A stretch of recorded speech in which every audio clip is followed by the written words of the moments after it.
Doggies for tuning into my channel, and today I'm going to show you how to do pretty powerful washes out of beer caps. I love beer, as you can see.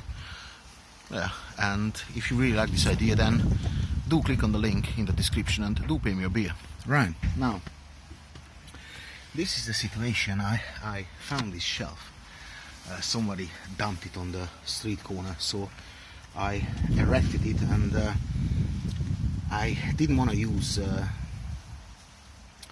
I didn't have washers around, and there are a lot of beer tops in my house always. Now check this out. This is really cool because you punch it through there, because if I put that screw through this plastic, it's gonna eat himself through easily, so it's not gonna be any hole.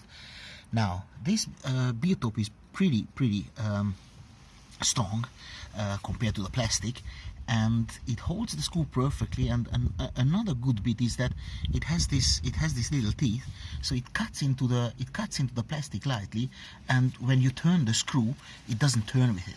Yeah? And I did several of them, and I was pretty impressed. Okay, I'm not saying it's looking great, but it certainly does the job, and it doesn't cost anything. And for a project like that, where it doesn't really matter how it looks visually, it's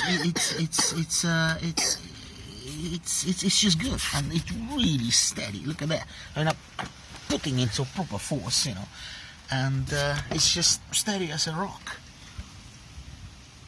So saving money using the beer bottles, not the bottles, the beer caps, and doing the project. And that's where I'm coming in now. Doggies for tuning my channel. Like, share, connect, and